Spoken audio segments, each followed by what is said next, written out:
Bonjour à toutes et à tous et bienvenue dans ce nouveau tuto de yoga. Je vais vous montrer aujourd'hui comment, dans une posture à quatre pattes d'abord, puis en chien tête en bas, on passera notre pied à l'avant du tapis pour se retrouver dans une petite fente et dans une grande fente ou un guerrier 2, un guerrier 1. C'est un mouvement qui est particulièrement difficile par rapport à l'amplitude que l'on peut avoir dans les hanches.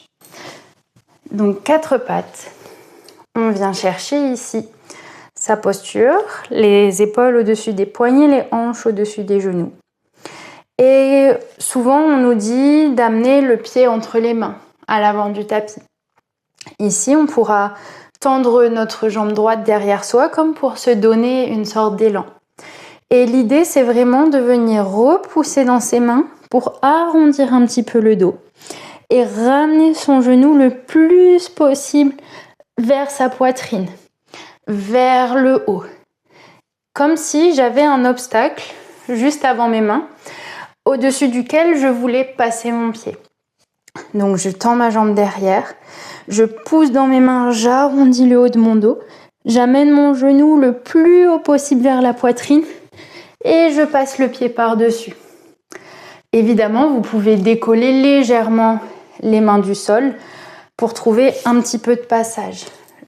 Je vais vous montrer avec la jambe gauche, ce sera plus lisible côté caméra. Donc je tends ma jambe, je presse mes mains pour arrondir le haut du dos. J'amène mon genou le plus possible vers ma poitrine. Et ici, on va pouvoir décoller légèrement sa main gauche pour passer le pied devant. Ça évite, si on a une trop faible amplitude dans la hanche, à se faire mal. Et entre guillemets, on triche en passant un tout petit peu sa hanche en ouverture, sa jambe vers l'extérieur. Si vous avez des questions à ce propos ou que vous n'avez pas compris quelque chose, n'hésitez pas à poser la question en commentaire. On va faire la même chose avec notre chien tête en bas. Donc chien tête en bas, je pousse très fort dans mes mains pour ne pas m'avachir dans mes articulations, me reposer dans mes articulations. On se protège, on plie bien les genoux pour allonger le bas du dos. Et on va pouvoir inspirer, monter le pied gauche vers le ciel. Je prends mon élan. Pareil, je pousse dans mes mains pour arrondir le haut du dos.